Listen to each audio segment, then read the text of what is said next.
Om Jananim Sharadam Devim Ramakrishnam Jagadgurum Padapadme Tayo Shritva Pranamami Muhurmuhu.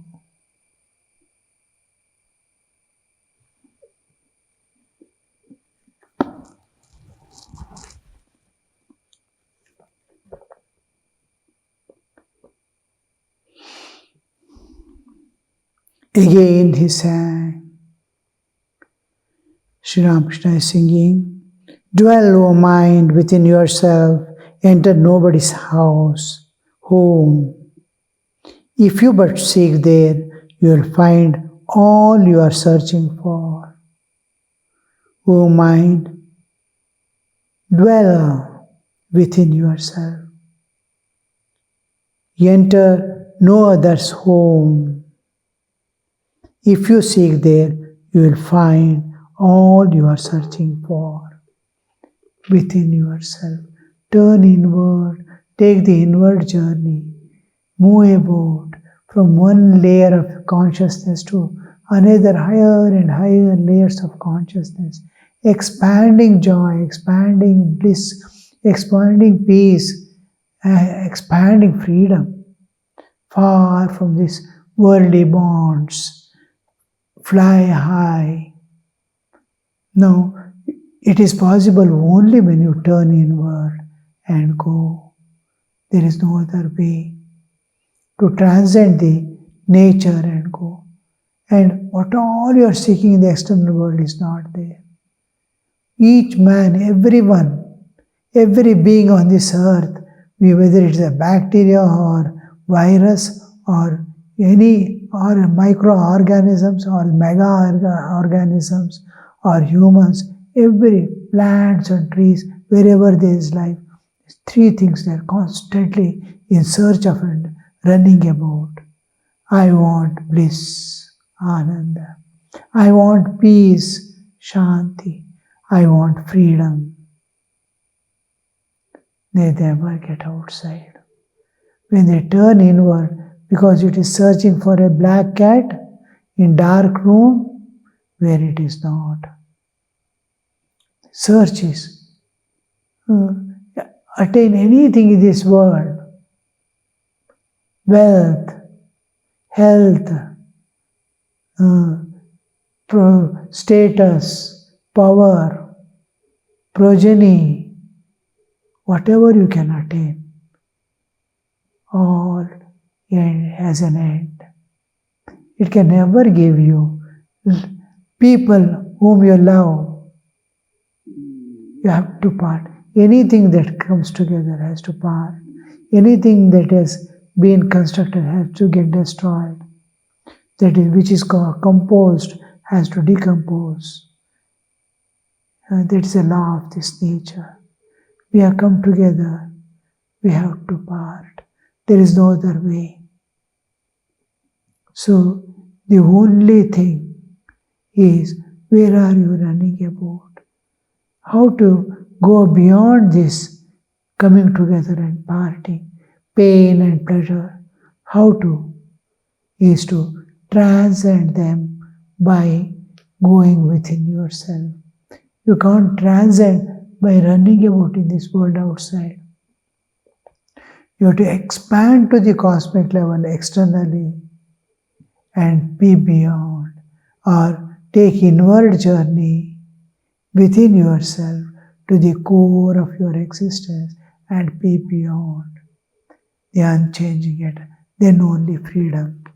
So there you find Sri Ramakrishna is singing the song, dwell, O mind, within yourself, enter nobody, no other source externally, run about. If you seek there, you will find all that you are searching. Eternal bliss, eternal peace, eternal freedom. And again, though I am never loath to grant salvation, it's on the other way. What God replies, though I am never loath to grant devotion, salvation, I hesitate indeed to grant pure love. Whoever wins pure love surpasses all. He is adored by men. He triumphs over the three worlds. I can give mukti, but not bhakti and prema. God says, I hesitate to give the bhakti and prema. I can easily give mukti, release you from all bonds and make you merge in the absolute. There ends the matter. No more. But if you give bhakti or prema, bhakti is devotion. I am devoted to you. I have to run about along with him all the time. And whenever I give prema, he remains almost now and then unconscious. I have to take care of him. God says, one who is, if I give mukti, is free from all bonds and sufferings, is there merging in the absolute.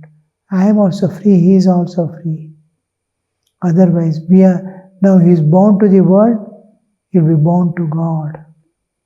As he hesitates.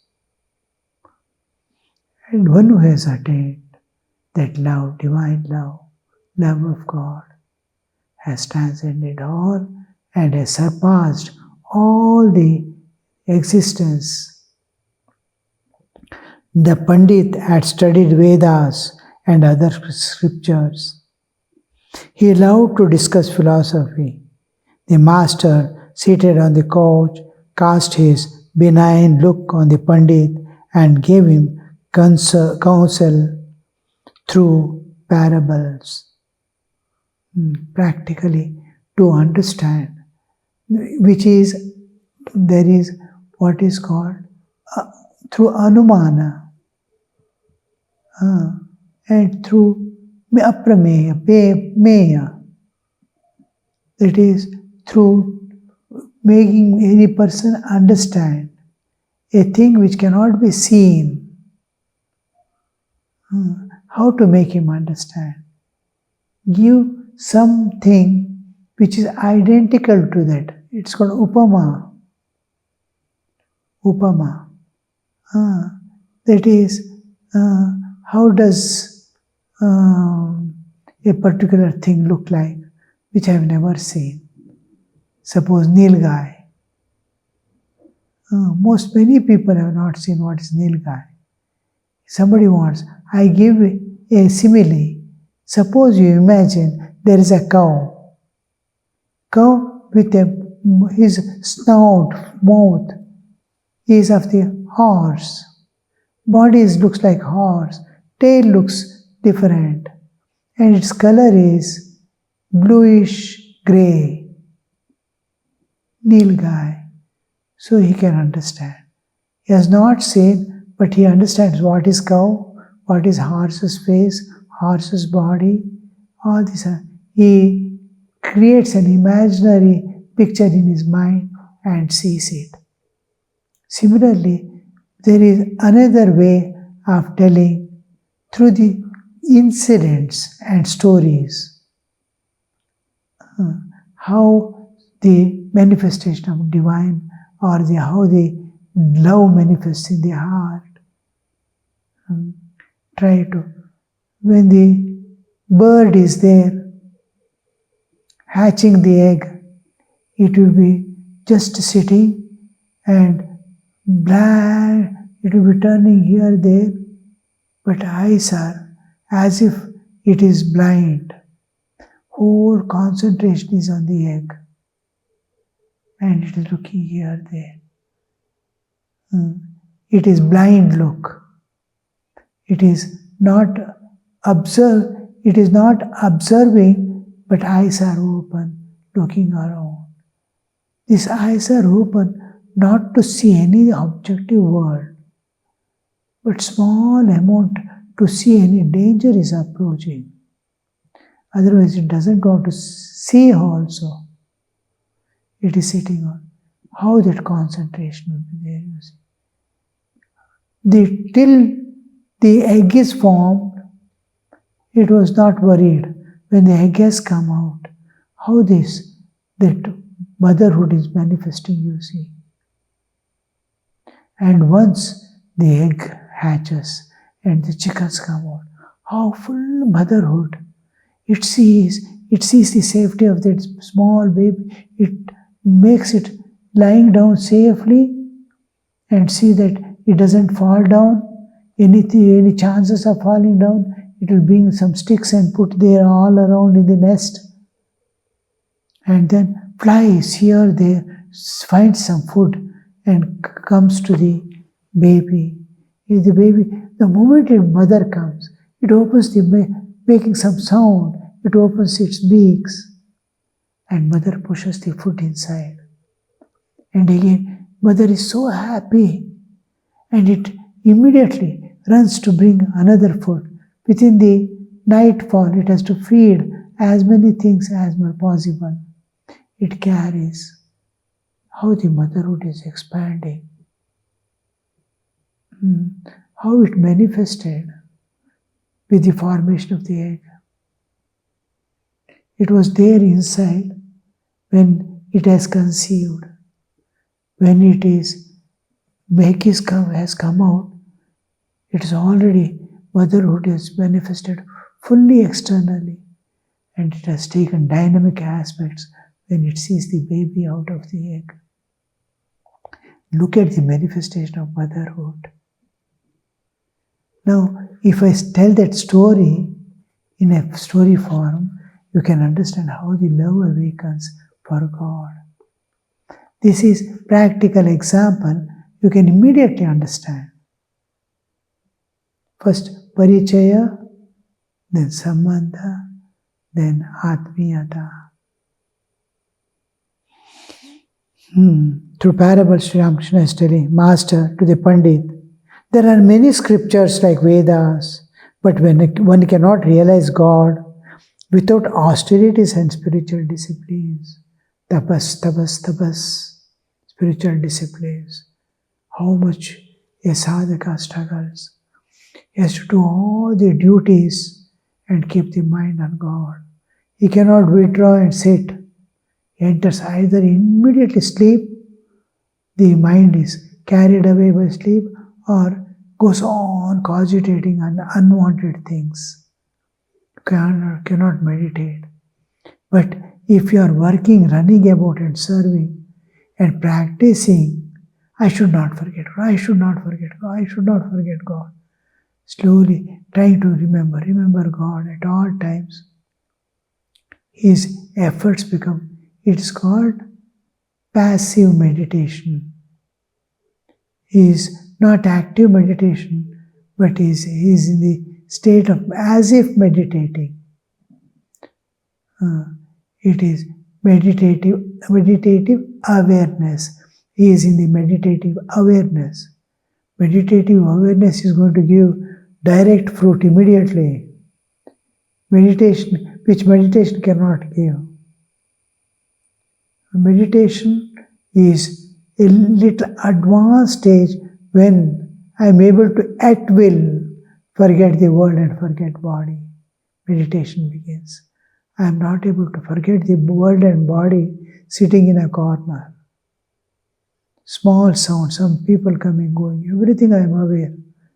Where to forget the body? Senses are there. I am awake to put myself to sleep and wake up in the spiritual world. I am not yet grown to that level. So we work, run about work. I should not forget God. This is the first text, discipline. So I will do all the duties, responsibilities, everything we discharge and see that I don't forget God. This is the first discipline from where we begin to sacrifice and love. That is necessary.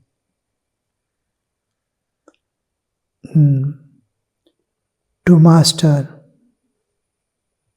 God cannot be found in 6 darshan systems, Vedas or Tantra, Shad Darshana. You cannot find God through the Shad Darshanas,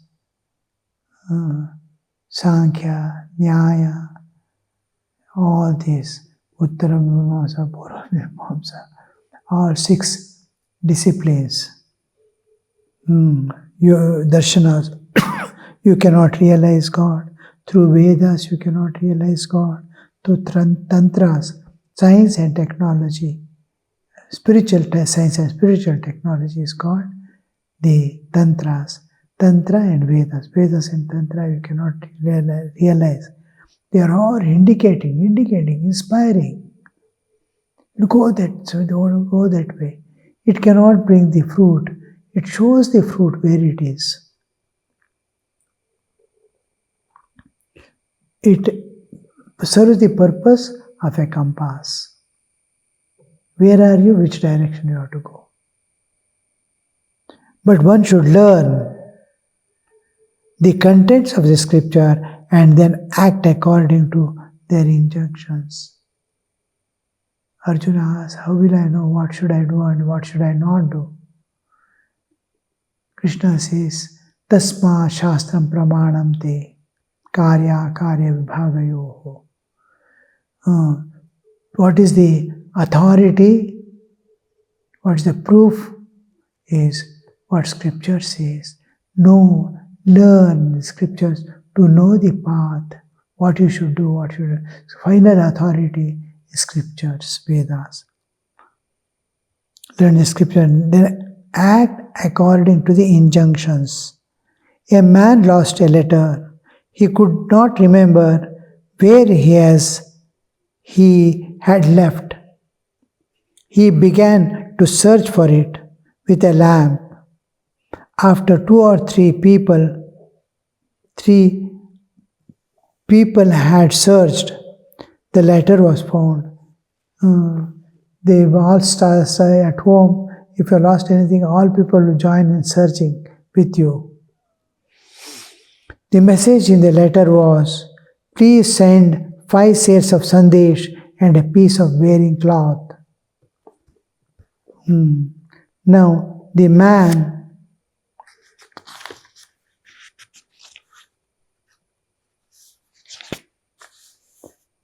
read it and then threw the letter away. There was no further need of it. Now he had to do what was to buy 5 sets of sandesh and 1 piece of cloth. The scripture has only that much to show the path and what it expects from us. The moment you know it, no more reading. Just keep aside and start practicing. Better than reading is hearing. Better than hearing is seeing. One understands the scriptures better by hearing from the lips of Guru or a holy man. Then one does not have to think about their non-essential parts. In scriptures, there are 2 aspects, one essential and non-essential. Now, invoke the God in an image or in a flower, worship, offer. What all you would expect others to do for you, what you would do if your most loved person comes to you, same thing you do for God. Wash the feet, wash the hands, give bath. All this we are expecting and we are doing it every day. Then keep everything nice way.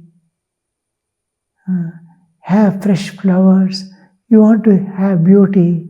You want to have fragrance. You want to hear nice sound. All these 5 senses are eager to have what is good and great. Offer that all to God. Now, this what flowers you have to bring, what kind of scent you have to bring is not essential. Essential is anything to offer, any fragrance, whether it is champa or lily, doesn't matter. So it is to be offered.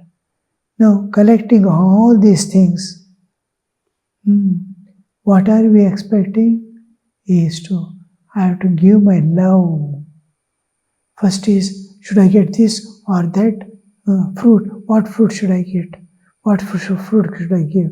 So can I give banana or apple or this or that? Somebody says, don't offer this to that devata. This flower should not be offered. Red flower should not be offered to Shiva. White flower should not be offered to that devata. All these niyamas. Through these niyamas, what I am paying a lot of attention. Otherwise, anything I will be just offering with negligence, without giving full attention to what is to be done. Now my whole attention is there on the thing. To make your attention concentrated, ekagra, all these disciplines are told. Wash your hand, what you will do, this, that, take bath and come and sit. All this discipline is non-essential if you have love. But if you don't have love, to generate love, to make attention, all these small disciplines you follow. And then, once love of God awakens, all will drop away. The most essential is love of God. Next, if you are not God, anything, any offering, anything you offer, it doesn't matter. Food offering, it needs only 5 kinds of fried items, boiled rice, all these things are second. Whatever is available, you are not God that I am offering to God. That awareness is not coming, then specific things. This flower alone for this devata, follow that. How the essentials one by one you are leaving and emerging. From this specific rules and regulations, you go to the generalized, anything will do. Now, anybody comes home, we try to see what does he like. He likes particular dish. We want to prepare and give to please him. And when you see the same person has come, lovingly, he says, anything you give me, it doesn't matter for me. Their love is more important. Whatever he gives, I am ready to take. Coffee or tea, anything will do. It is to please. Like that, as closer you go to the God, all rules, regulations are followed. You laid last, even if one rule is there, one single rule if you maintain, the distance from God is there. All rules drop away when intimacy grows.